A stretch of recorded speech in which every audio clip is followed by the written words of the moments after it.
And now I will begin our discussion with the question. The first question being, do you consider yourself a full-time artist? Yes. Next question. Okay. Yeah, that I sat with that question a lot because I struggle with full-time and artist. I have a hard time labeling myself as artist instead of just the medium, right? So I'm a photographer, I'm a painter. Artist carries a big word. It has so many different meanings. I think it might be an imposter syndrome that I'm still dealing with. That's hard to put that label on myself. Wayne Tibor still, he didn't really label himself as an artist as well. So I'm like, well, if he kind of struggles with it, I get it. I'm there too. And then full-time is an interesting adjective for that because it feels like if you don't say yes, then you're not a real creator. And for me, when I did work in a full-time position, like for the state, I felt embarrassed to tell people like, well, I'm not really full-time because technically I have a 9 to 5, but then technically I also do this all the time and it's in my head. And so I would just say I'm a painter and photographer, and I think that alone is a 24-hour thing, right? Mm-hmm. Having a full-time job was a part-time barrier for me to explore my creativity. Yeah. So that's my long-winded response to that question. Well, I think that's something that a lot of us in this room can relate to, of like not being able to put your practice as like your full-time job. But with that, you mentioned being a photographer, and I know that previously you held a business as a photographer. Can you speak more about that experience of like juggling that? Yeah, so I was a wedding photographer for a couple years, and so I took that task on as I was also working for the state. And that was a difficult juggle. That was very consumer driven. So it wasn't necessarily extracting all my creative drive, because I thought I had to appeal to whatever the groomsmen and the bridesmaids and the bride wanted. But just like now, it was in my mind 24/7. As soon as I got off work, that's what I did. That's what I thought about. I would go to sleep 2, 3 in the morning, just worrying about that. And that was very much business driven, the wedding photography. Now, with what I do, it's business, but with a lowercase b. It's like touching the margins. And because I'm still also navigating that realm, right? Like I'm still trying to, it's also one of those things that's hard to put yourself label on, to be like, I am a business. It still carries a negative connotation for me. It feels like I feel like I'm not necessarily doing that. I am, but it's in my own way. Mm-hmm. And that's what I've come to terms with. It's not the wedding photography business that I used to have. It's just something that's a lot more expressive, a lot more personal. It's not consumer driven. Whether you like it or not, doesn't drive the direction of the work. And so that's the difference between what I had as a wedding photography business versus what I do now. I think that's really interesting, learning the different avenues that artists can make income. So like you went down this it's like a client-based avenue, right? With the photography business, and you found out that was not what you wanted, or that's not what you wanted to feel as an artist. What other avenues have you found that you are comfortable with, and as ways to support yourself? Like what other income opportunities have felt like this is right for me?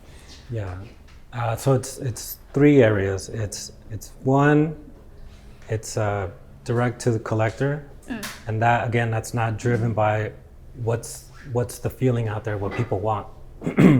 It's just showing in exhibitions and hoping people collect and purchase the work. It's showing my photography online and having those images available. So anything you see on my social media photography, that's always available for print. That's part of my business practice. So go to my Instagram. What's your If you Instagram? see, it's Andres Ideas. Any photography print any photograph that you see on there is available for print. I don't do editions. I struggled with that for a long time. And I just thought, this is such a headache. I'm not organized to deal with this. They kind of just sit there. I don't want to just burden myself with that task anymore. So then I just created a set list based on size of my prints. And that just makes it a lot easier. And that was one of the benefits of having the wedding photography business, is that really taught me how to price my work and establish a certain value of what I provide. Because, for most of you creators, that question is, how much do you want to give it away for, right? That's a struggle. And because of the wedding photography business, that helped me to stand firm on my value, my worth. Paintings are also the same thing. Through exhibitions, I've sold some work, and that's another one that's just direct to collector. Another way that I've gained income is through collaborations with different artists in the community who get funding from different grants, and they reach out to me and ask me to help them out, either as documenting the work, assisting with photography in some other way, or actually also being hands-on and producing the work. And I've also been able to get opportunities with the Latino Center through their grant opportunities. And yeah, those are the main three. I've also been a panelist. I was a panelist for the San Francisco Arts Commission. That was a really great experience, because it gives you, for those who want to pursue getting grants, it's a really great way to learn how the grant system functions and what they're seeking. Because it's a lot of work as an applier and even as a panelist. And I was fortunate to get asked to be part of that, and I was fortunate to get asked to be part of that again for the upcoming grant season. So I'm looking forward to that experience. I do have some other long-term plans. I would love to do a mural in the painting style that I have right now. It'd be kind of nice to see that's the work that I do in that scale. And that would be very much community-driven, considering the area I'm in, the culture, and sort of a collaboration. Yeah. So for these larger opportunities, like the grant-funded opportunities, I'm hearing that a lot of it is brought to you based on community, or community will offer you these opportunities. Is that largely true, or have you sought out these opportunities on your own? Yeah, I've been very fortunate that I've established a community of people who trust me and trust my service, so they reach out to me. I'm very fortunate in that. I understand it's a hustle to go out and look for ways to get money. And that is a new term that I just came upon. There's plenty of content about it. It's about social capital. I first came to this organization in 2011 or 12. I felt so disconnected from the community. It was kind of like you go to work, you go home, and I just didn't feel complete. And so when I stepped foot here, I started volunteering as a photographer. I took part in their second annual Dia de Muertos event in Midtown. And then through that process, I started building so many relations with different people. And I didn't do it in a networking approach. Networking was such like a difficult word to process, because it felt so fake, felt transactional, felt short-lived, and that's just not who I am. I didn't want to feel like I was taking advantage of people and just using them. And so it was building relationships on my own terms, really trying to help people out who I wanted to help out. So that would be, hey, you need a photograph? I'll take a portrait of you for your website. There was no charge. It was just, I want to see you grow. I like what you do.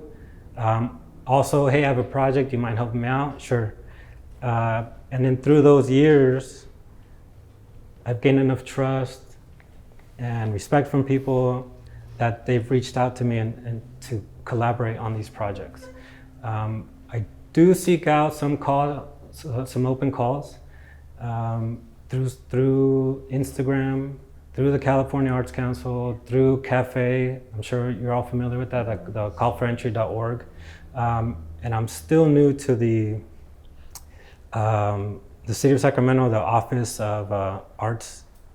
I don't know the title, sorry. I don't remember the title. Office of Arts and Culture. Yeah, Office of Arts and Culture, yeah. Yeah, they also have opportunities there too, but I haven't really delved into that area. Mm-hmm. Yeah, so that idea of social capital, building genuine relationships goes a long way.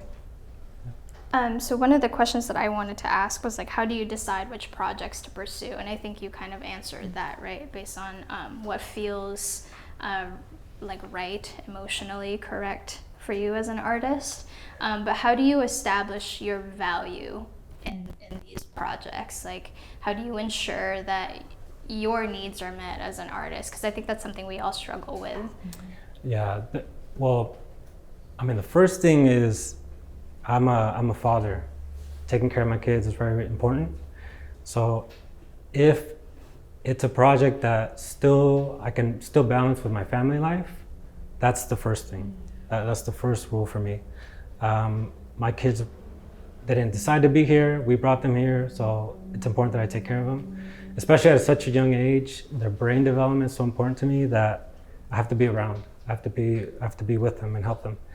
So that's the first thing, is how much does it take away from my family? Second is most of the projects that I've accepted allow room for creativity, allow me to explore and navigate within my interest that still satisfies what the project is. And so that's another thing that allows some sort of liberty that I'm okay with. Value doesn't price that doesn't really come up. And I'm in a fortunate position where we're okay financially, so that plays a role, and I'm aware of that. I am aware of that. So it's more so, do I want to help the organization? Do I want to help this individual? Those are other factors. And I've turned down some projects. I had a project for a State Department, and it was going to require me to travel throughout California. And initially I was really happy about it, but then it started feeling like it was probably a little too big for me. And that's another thing too. Like I typically work alone. So I had to be honest with myself and like, is this going to be too much? And so I had to say no to that, and those were a lot of zeros to say no to. There were a lot of zeros, but I would have rather said no and then just left it at that, establish that relationship, than then try and then fail miserably or produce a terrible product.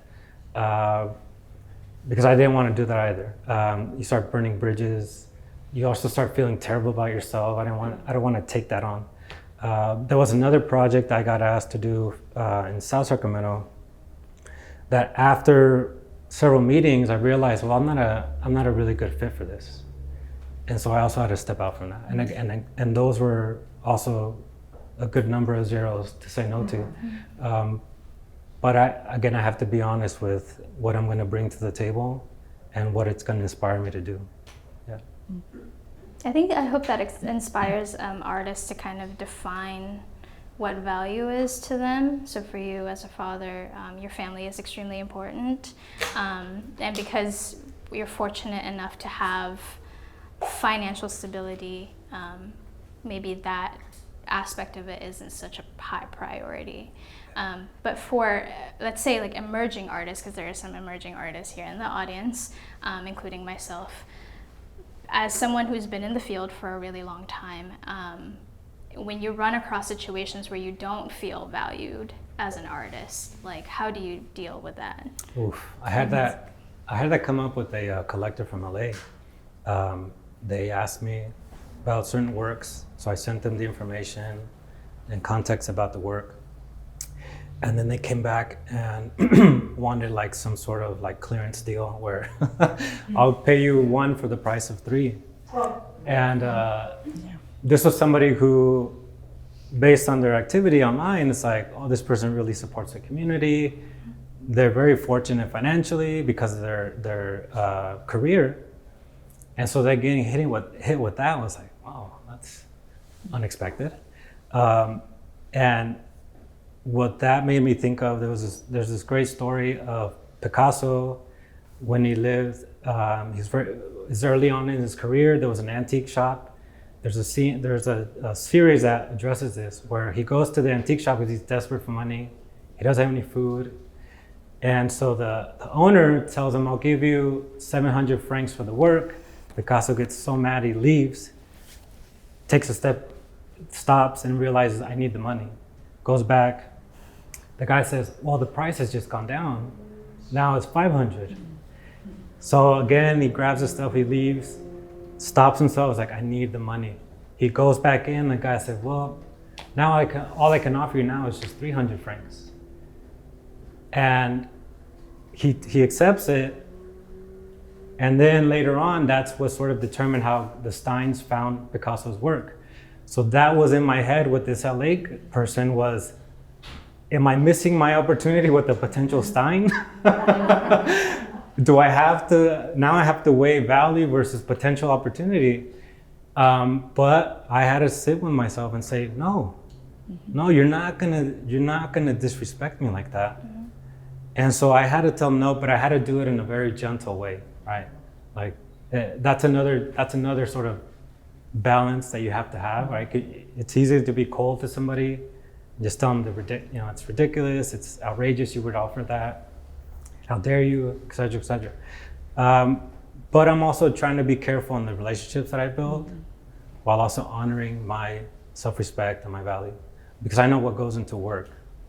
And so I didn't want him to cheapen that, while still managing this sort of balance of maybe in the future, they'll realize that and then they'll come back and then offer an actual deal that respects my value. Yeah. Interesting. Yeah, thank you for that. I wanted to personally ask that question. I was like, well, I think it's something that a lot of us struggle with. And my last question for you is, do you have a specific routine for the way you juggle, your family and your practice, and sometimes you have a full-time job? Like, what does that look like for you? Yeah, so nurturing the creativity, again, is all day. So listening to new music, learning about art history, keeping up with current events, because all that drives what the work is going to be. Specifically with studio time, throughout the years, I've tried to find the different ways to manage it with my family. I used to work, up till late at night because that's what every artist did. You work nocturnal, that's what we're supposed to do. And then it was like, I can't do this anymore. It's my kids aren't sleeping, I'm not sleeping, I'm struggling with some back problems. So eventually I found that the best way for that was in the morning. So I wake up at 3 in the morning, and that's when I tend to work. And then usually the kids and the family, they wake up at 6:30, around 7. So that's when I have to take that hat off and then put the dad hat back on. With photography, I carry this with me all the time. So I'm receptive to whatever's happening in front of me. Esteban Villa was the one who actually told me, like, if you're a photographer, you need to have that with you all the time. And ever since that, I really took that to heart, so I always carry it with me. There are certain times where, because of the current events, I try to keep up with like what's happening around Sacramento, especially at the Capitol. I mean, it's the beautiful thing about Sacramento is I've said this before, is that you can travel the world in Sacramento, because there's so many different cultures here and there's so much international news stories that happen here, right? So whatever's happening outside in the world, you can find it here. So I try to keep up with that, and so when there is something taking place, I try to block out like about an hour of time and go and be part of that event and document it, and then go right back home and put the dad hat back on. Yeah. So the routine has changed a lot as time has gone on. Yeah, you have to adapt. Yeah. Right? You have to adapt, especially with family. You have to really adapt.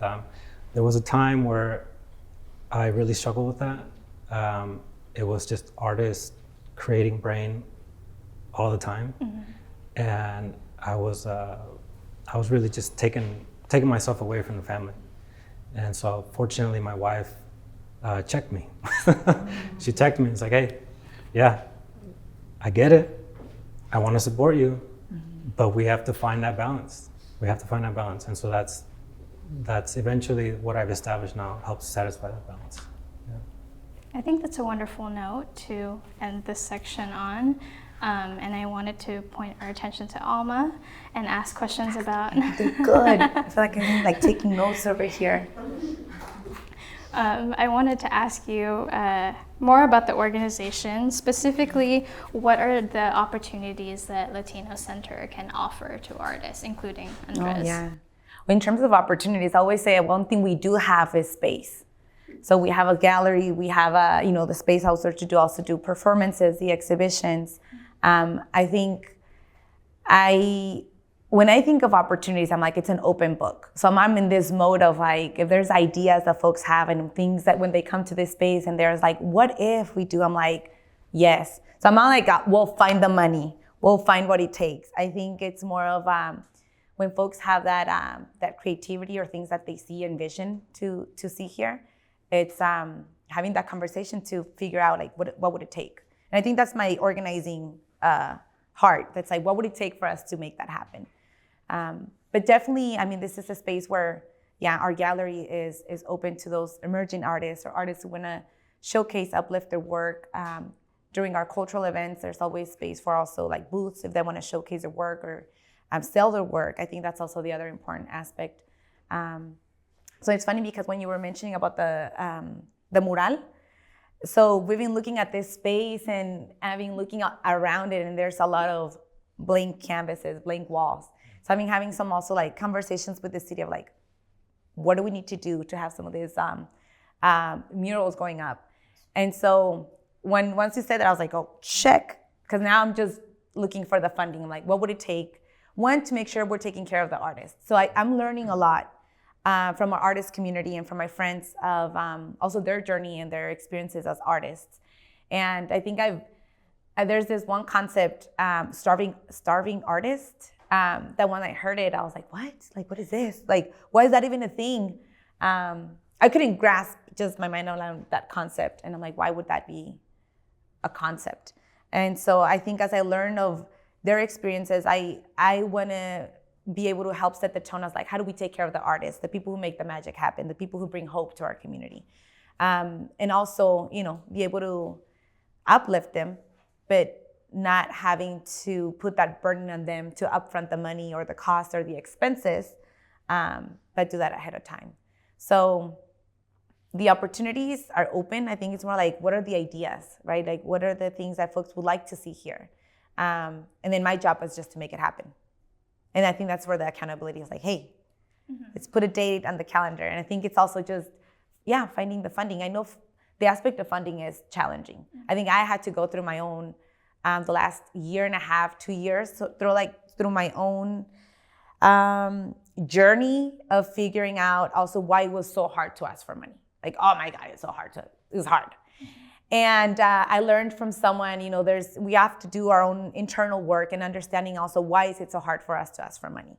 And it also has to do with our upbringing, our immigrant experience, a lot of the whole thing of, I think there was a question of like, what was the first time that you asked for money? And I think I remember asking my dad when in Mexico. It was like, me da un peso para comprar like huevitos, I think. I don't know what it was chocolates. And then he was like, no hay dinero, right? So there was always this aspect like, why would you even dare to ask for money? Like, it's not a thing you do.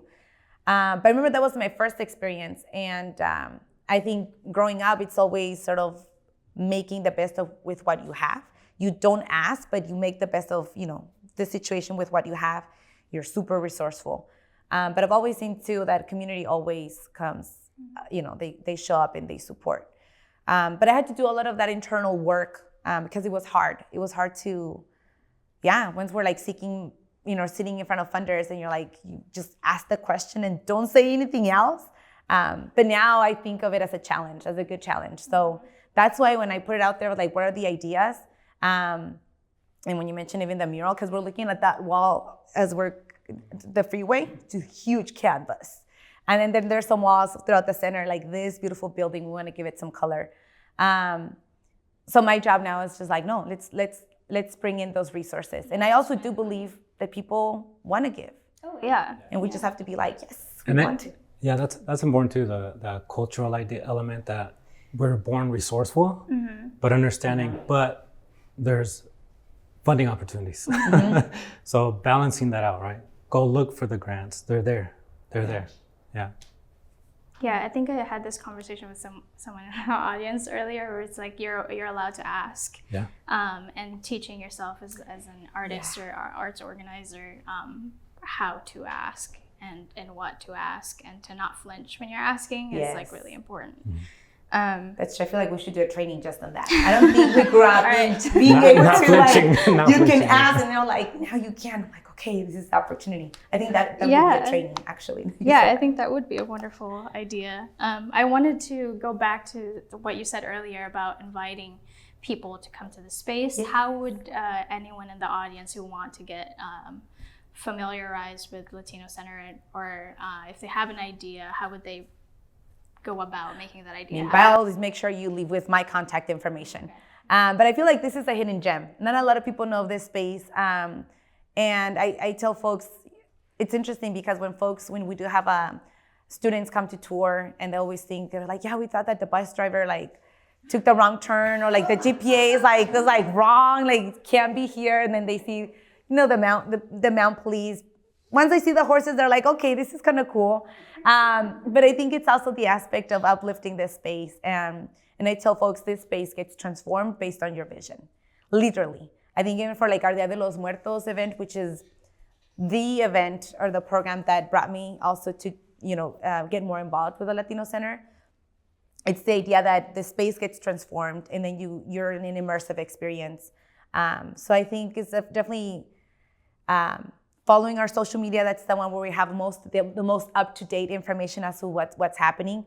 But this is an open space for, whenever we have our gallery exhibitions, our gallery hours. And yeah, we say, it's like, whatever you can imagine, we can make possible. And so word of mouth is definitely one that folks are like, I didn't know about this space, and so told me, or they invited me to an event or a program. But our social media, our word of mouth, and just community, it's how they can find out. And obviously, Maestro Ruben, the folks who make the magic happen here are folks that we can talk to and just put in those ideas, plant those seeds, and then we'll find the resource too. That's what I think earlier I was talking to Alejandra. I was like, Alejandra, there's any ideas as you're like hearing the conversation, as you see the space, it's literally a canvas. So whatever ideas come up. She has enough to have a show. Ahí está. Yeah. Ale, don't be shy. This is the time. That is cool. And I think that's that. I love what you said. Like, it's also like, asking, like, hey, what can we do? What can we make happen? Because literally it's anything is possible. Yeah. So with this space, I think what I'm hearing is the gallery is a really good opportunity for artists to have shows and like earn income through that. But I also know that you guys have done like workshops and things like that. Can you explore, if off the top of your head, like the avenues where artists can make income through a Latino Center? Like what has existed in the past? That's a beautiful question. Because this year is a year where we're in a year of transition. So funding-wise, we're not yet at the point where we can offer something for our artists. We can offer definitely a space. And so something that we've been able to make happen through folks who want to do workshops is like all the donations, suggested donations, will come to them. So really we'll support with the space, with the promotion. But anything that community is providing will go directly to the artists. That's one way in terms of how we're supporting artists in terms of the workshops. I think the other aspect that I learned too is there was a ceramics an exhibition that we did here. But within that, there was also a few artist talks that came into that. That's something that I would love to host here, like a series of artist talks where we're learning about the artist experience, really understanding what are the needs and how can community show up. Because I think that's the other aspect of putting it out there, because community is here to do that, to love on the artists. And again, I think the biggest aspect that I appreciate and deeply believe is the aspect of hope that artists bring to our community. So I think that would be the other aspect, especially all the artists here, that I think there's an opportunity also where we can host a series of pláticas, and then also how does community and our business community, our government, how can we all show up for our artists? I think that's valuable to point out that this resource is like varied, you know, like what Latino Center has to offer is its space, and not a lot of people have access to that. So it's like there are other things to our art practice besides like earning revenue, and like even this space can lend itself to earning revenue and income as an artist. So that's important. I would like to now talk about the collaboration that you guys have done. Can either of you talk about what that looked like or what that was? Yeah. So I've been involved with 3 major projects with the Latino Center. The first one was a residency in 2019. That was a grant that the organization received, and they had asked me to be part of this residency with it culminating in a group exhibition.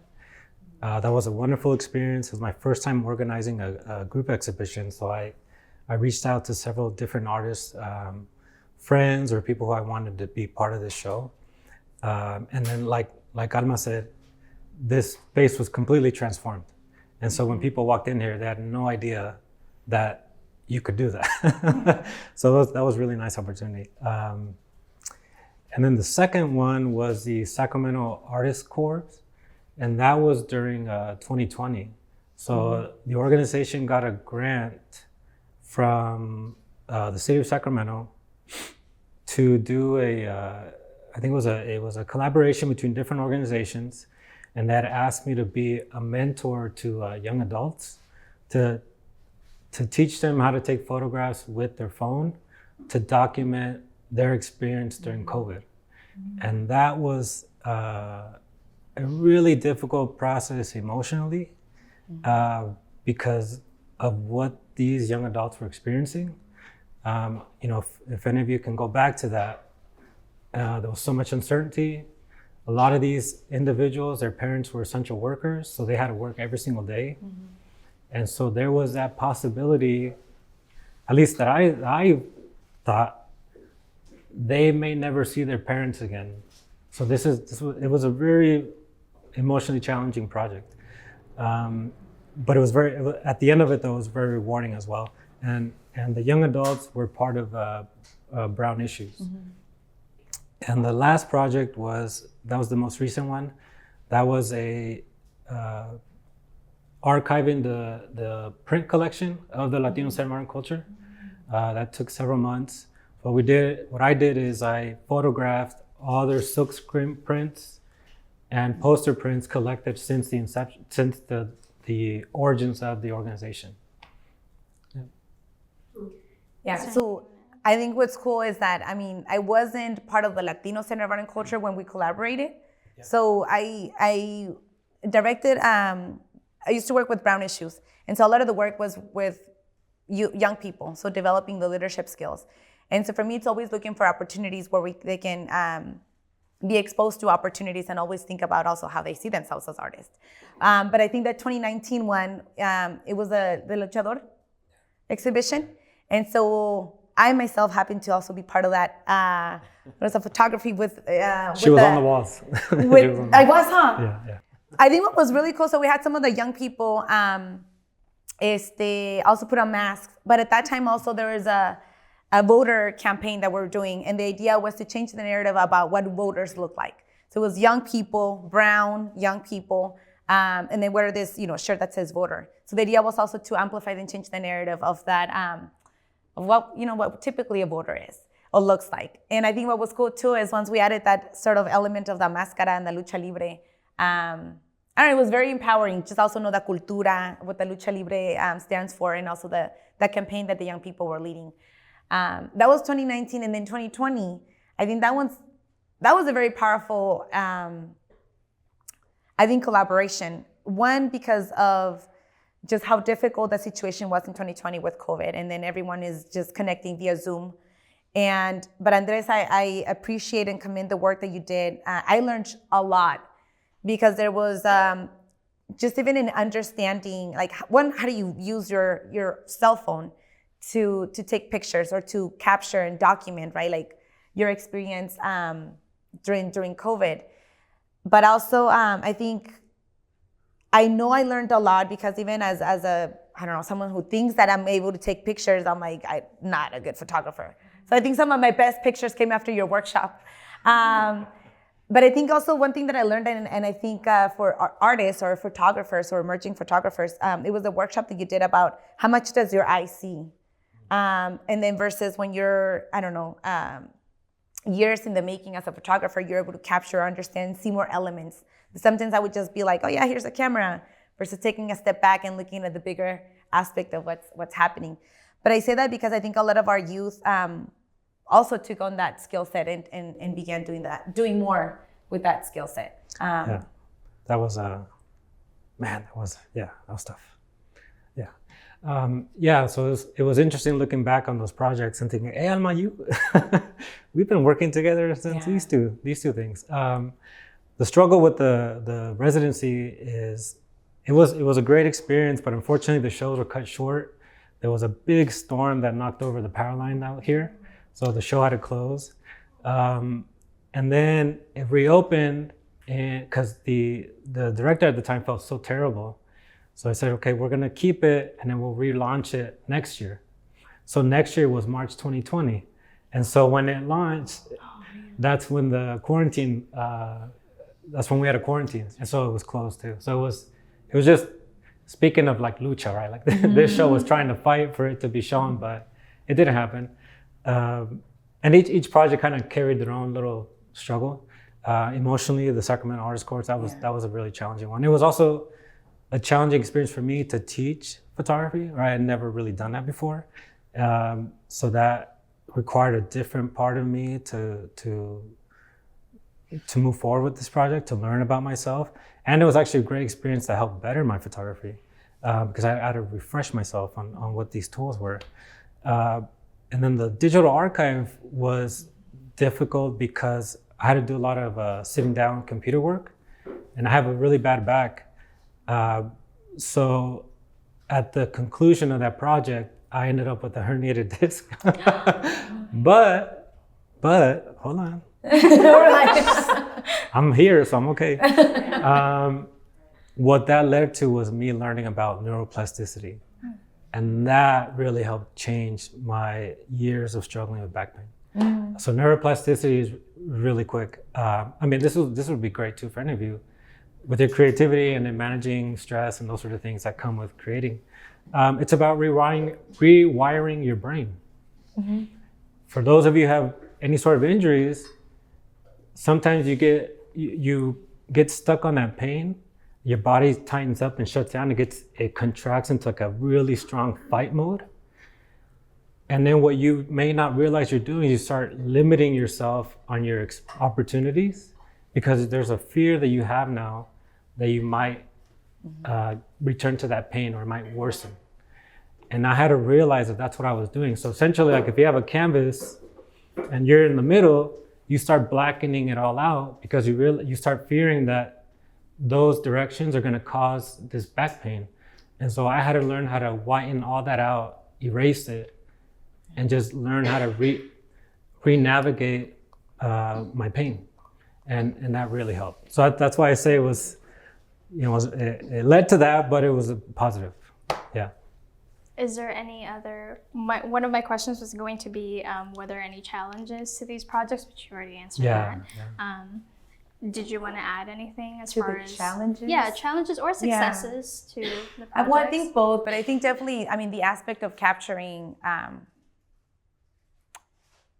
or documented our experience during COVID, it was definitely tough because I was really close to the youth, so I really understood what was going on at home. And just sometimes you want to do more and sometimes you can't. I think and it's really, I think, difficult to ask someone to document. Sometimes you don't want to showcase and tell the world how you're struggling. Because even me, I think it's oftentimes folks think of me like I'm like super, I show up as like, let's go, let's get things done. But 2020 was really hard. And I think it took me from someone who's never home, you're like always, as a community organizer, you're always in the streets, you're always in the community. And it took me to present, and now you got to figure out to do it from home. And it was really, really like, felt almost like an identity crisis, like figure it out. But then also that aspect that people's, or your students and their families' experiences and struggles, and you want to do more. And a lot of it also had to do with financial stability. So that was definitely the hard part. Now here's the other part that I was like, man, I felt so guilty towards the end of 2020, because part of me supporting the youth is also I'm also going to do the work, right? I'm also going to do what y'all are being asked to do. And then towards the end, I was like November, I traveled to Mexico. That's okay. I felt so guilty.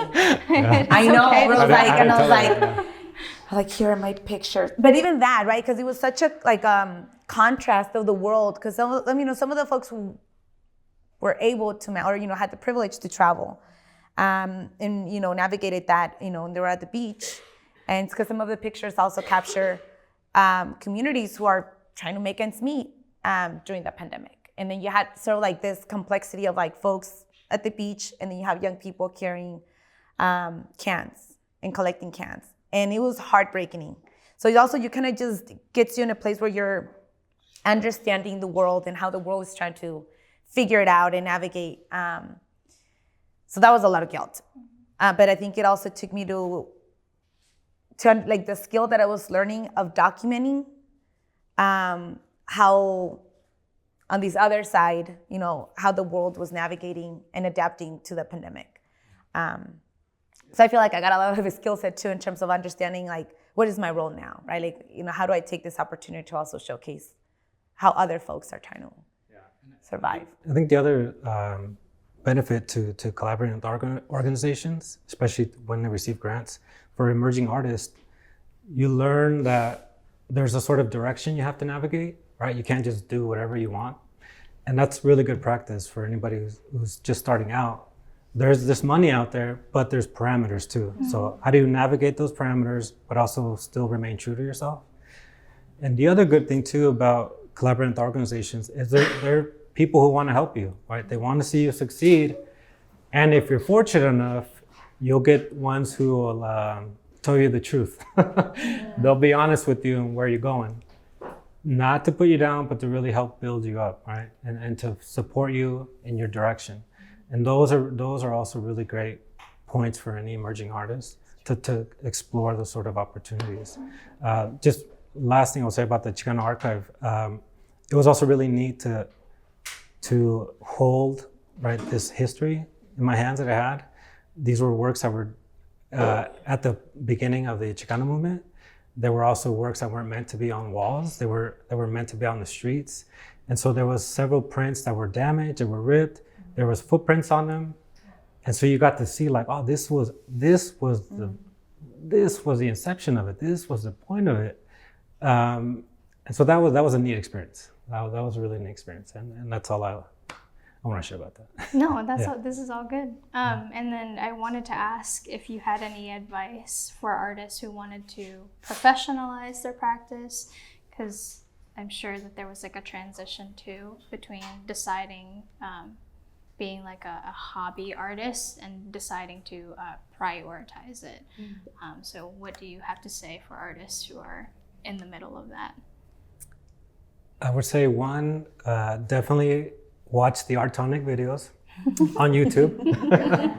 A lot of great information. I mean, if you want to go into murals, that's on there. Mm-hmm. Explore grants in the community, how to collaborate with different stakeholders. You'll get that from watching those interviews. And then also just, I did research as art economist. His name is Magnus Resch. He did a 3-year study about artists and exhibitions around a 36-year period.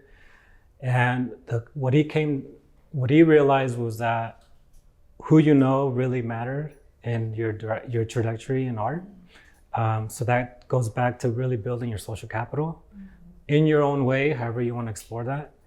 And also, the result of that said that New York City was sort of the hub if you want to reach like 1%, but that could be long-term. You know, be true to the community. You're here, get to know people. I see a lot of faces I've seen online, but I've never actually met.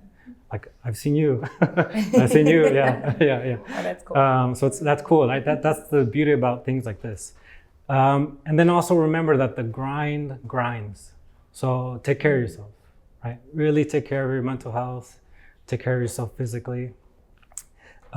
We have a society that forces burnout. So just be mindful of that. Right? Take care of yourself. I love that. I mean, what I would say is courage is contagious. I think this is something that I use with our youth. And I think when you're courageous enough to put yourself out there and to fall forward, like the things are not going to be perfect. That you're like, le voy a calar, I'm going to try it. I'm going to put myself out there. Because that's the beauty of it too. I think it's that even it goes hand in hand with the aspect of asking. But the courage is contagious. And I say this because I know my friends Luis and Ale with Alma Design are here. But I also think and applaud their efforts in even shifting from what they started to something different. And I think it's that courage to say like, yeah, we're going to do it. But knowing that there's unknowns, that there's things that may not, go as planned. But I think doing it, trying, and saying it out loud. I think those are prayers too. That's one thing that I learned. When you say something out loud that you're thinking of, that you're dreaming of, that you're aspiring of, that those are prayers because the universe will conspire, people will hear, and sometimes it might not be at the moment. It might not be like super, like, I don't know, within the next month. But I think eventually things begin to fall into place. If you're following your heart, if you're following your passion, definitely say it out loud. That's why I always, especially when it comes to money, say it out loud. Somebody out there will listen. Someone will be like, oh, I want to support you. So that aspect of courage. And I really appreciate what you said in terms of taking care of yourself. But at the beginning of the plática, when you said, I love to hear that we're disrupting the way things are supposed to be, or the way artists, or this definition of an artista, and the way we're supposed to work and how much, time and commitment we have to give to it. I really appreciate how you uplifted the value of being un papá primero, and that even your decisions of going about your career as an artist also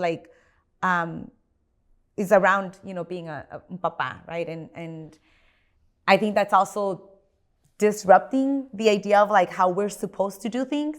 And I think the beauty too is I think we're creating different things that work for us. So one example that it made me think of when I was in college, fun fact, I'm a biology major. I remember my chemistry class, the teacher, the professor came with this triangle. He showed us this triangle.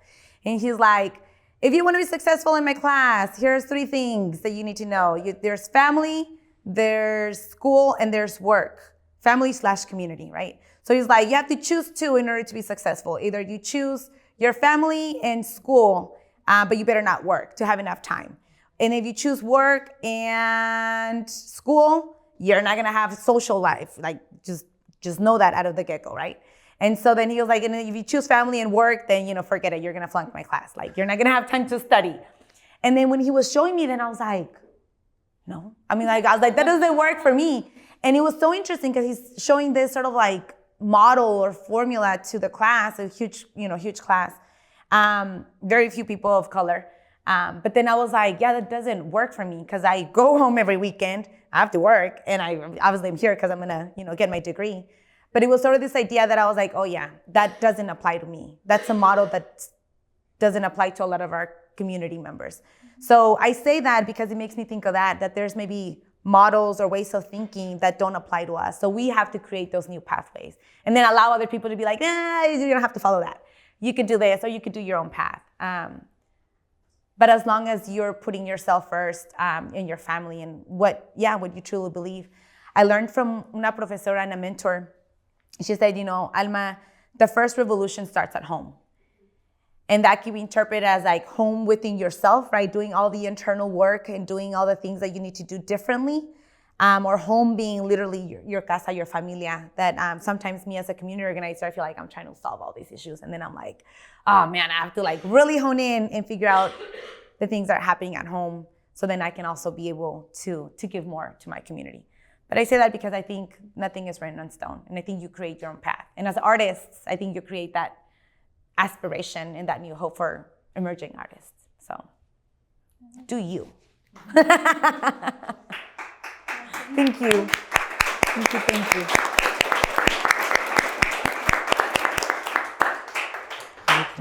I wanted to open up the floor to the audience. Yes. There's a question back there. I think there's a mic that we're gonna give you. Oh, a mic? Oh, okay. As an elder, my name is Sylvia, and I've been associated with this center since the 70s, actually, so I have a lot of history. But what struck me is your definition of an artist. I looked it up because I really think it's important to realize that we're capable of conceptualizing an emotion, an idea, or a moment, or of more value, someone who can express themselves using their imagination. That seems endless to me, endless possibilities. So I really love that part, you know. The other thing is the triangle. Interesting. So in my field is the triangle of harmony. And what I think as a human in the world is the most important value that we can add to ourselves is the triangle of harmony in our mind, in our body, and in our spirit. And when we can achieve that, when we're in balance that way, we got the point of equilibrium right inside, like in our solar plexus. And so I think that adds value no matter where you go. So if somebody's saying, this triangle, you're like, I know what my triangle is.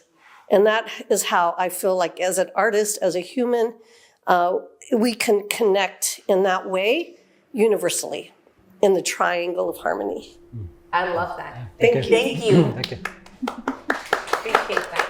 I think it speaks out to the balance, no? Figuring out that balance for you. That's true. Yeah. Are there any other audience questions? Yes, back there. You mentioned a residency. Is there still such an opportunity at the Latino Center? That's a good question. Yes, there can be. Absolutely. Yeah, actually, when you said that, because we're developing a strategic plan for the next 5 years. And I think the institution is evolving, it's adapting and it's evolving, but we're also looking to see what are the next 5 years and what are the opportunities. So now that you said that and you mentioned that, yes. Thank you. Thank you. See, now when I say it out loud, hold me accountable. Thank you for that question.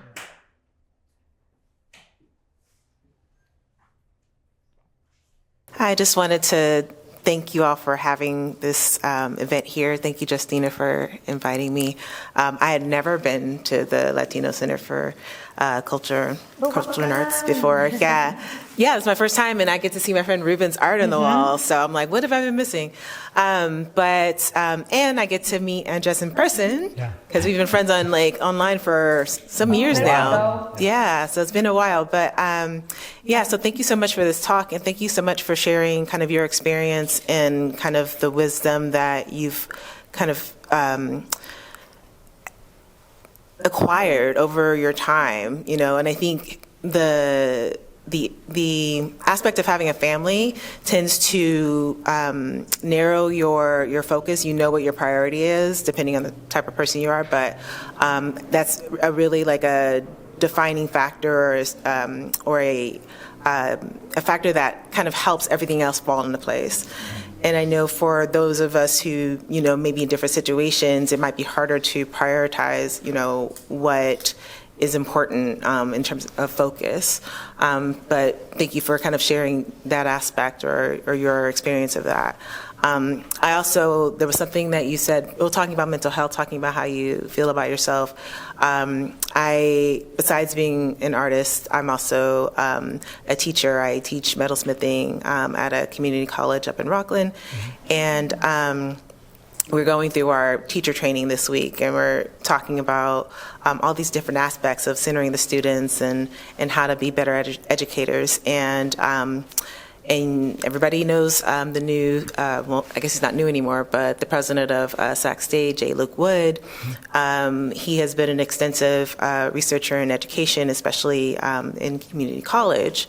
And he, along with his partner, or his research partner, Dr. Frank Harris, came up with this kind of pyramid of how to be an effective teacher, and that foundation of it is how the teacher feels about themselves. Like, what is their view of themselves and their view of the students that they work with. And I think that applies to artists as well, because that will impact what you put out. And I know from personal experience that has impacted what I've put out, my experience of myself and what my capacities are. So I think that was really important for to be mentioned in this space. To like really, especially, and you, Alma, also said something to that effect, like really think about what your personal experience is, what you're going through, and that will help kind of prioritize what you need to focus on if you don't have, kind of the immediate factors of family.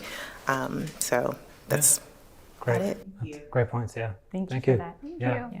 Yeah. Just to add that. Yeah. Not seeing family as a limitation, which is great, and then taking care of yourself mentally. Yeah. When I reflect on the work I was putting out initially, I was all over the place, and it's reflected in the work. There's a good YouTube video of a Korean German philosopher. His name is Byung-Chul Han, and he talks about the burnout society. And that ties into what you're talking about, taking care of yourself mentally. Because if you're just stretching yourself out thin because you're trying to put your hand in everything, well, what you produce, you're not really going to find any sort of value in that. And you're going to be so stretched thin that there's no meaning really deeper than the surface level of what it is. So that video really helped me to understand, to sort of ground myself a little bit more and take a look at and assess what are my priorities and how do I want to navigate that. Yeah, so thank you for sharing that. Yeah, been friends on social media for so long, and now I get to see you in person. I love it It's that great. this happened here. Yeah. Any other questions or comments? What did you say that guy's name was? The philosopher? Byung-Chul Han. I'll put it for you. Yeah. Or send me a message. Cool one, yeah. If you send it to me, I'll include it. Oh in the yeah. follow-up email. Yeah. And then if you I have, asked you, but I still don't know how to spell that. yeah, you have to see it. Yeah. Also, I'm always open to sharing anything I can. So if you still have questions after this, send me a message, please, on my Facebook or on my Instagram. Always open to share information. I'm not a hoarder of information. Well, thank you so much. Do you want to conclude? Cool. Yeah.